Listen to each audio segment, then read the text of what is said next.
যুদ্ধ থামবে নাকি আরও বড় কিছু আসছে? ইরান দিয়েছে 14 দফা প্রস্তাব, আর এখন পুরো বিশ্বের চোখ এক জায়গায়। ডোনাল্ড ট্রাম্প কি সেটি মেনে নেবেন? সংঘাতের পেছনের গল্পটা কি? মধ্যপ্রাচ্যে কয়েক সপ্তাহ ধরে চলা উত্তেজনার পর যুদ্ধবিরতি হলেও এখনও কোনো স্থায়ী শান্তি চুক্তি হয়নি। একদিকে ইরান চায় যুদ্ধের স্থায়ী অবসান, অন্যদিকে যুক্তরাষ্ট্র চাইছে প্রথমে হরমুজ প্রণালীর অবরোধ তুলে নেওয়া হোক। এই গুরুত্বপূর্ণ জলপথ দিয়েই যায় বিশ্বের প্রায় 1/5 তেল ও গ্যাস। তাহলে 14 দফা প্রস্তাবে কি আছে? ইরানের এই প্রস্তাব আসলে শুধু যুদ্ধবিরতি নয়, এটা একটি পূর্ণাঙ্গ শান্তি কাঠামো। প্রস্তাব অনুযায়ী ভবিষ্যতে কোনো হামলা না করার নিশ্চয়তা, ইরানের চারপাশ থেকে মার্কিন সেনা প্রত্যাহার, জব্দ করা $100 কোটি ফেরত, সব নিষেধাজ্ঞা তুলে নেয়া, যুদ্ধের ক্ষতিপূরণ এবং হরমুজ প্রণালীর জন্য নতুন নিরাপত্তা ব্যবস্থা। সবচেয়ে গুরুত্বপূর্ণ বিষয় হলো ইরান চায় 30 দিনের মধ্যেই সব সমস্যার সমাধান। কিন্তু ট্রাম্প কি ভাবছেন?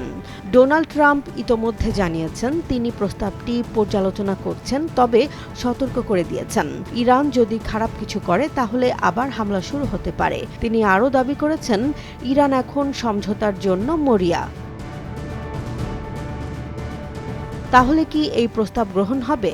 বিশ্লেষকরা বলছেন বিষয়টি এত সহজ নয়, কারণ ট্রাম্পের শর্ত হরমুজ প্রণালী খুলতে হবে এবং ইরানের পারমাণবিক কর্মসূচি নিয়ে কঠোর সীমাবদ্ধতা থাকতে হবে। অন্যদিকে ইরান বলছে অস্থায়ী যুদ্ধবিরতি নয়, তারা চায় স্থায়ী সমাধান। পরিস্থিতি এখন কোথায় দাঁড়িয়ে? যুদ্ধবিরতি থাকলেও বাস্তবে উত্তেজনা কমেনি। জাহাজ আটক, হামলা, অবরোধ সবই চলছে। তেলের দাম বেড়ে গেছে প্রায় দ্বিগুণ।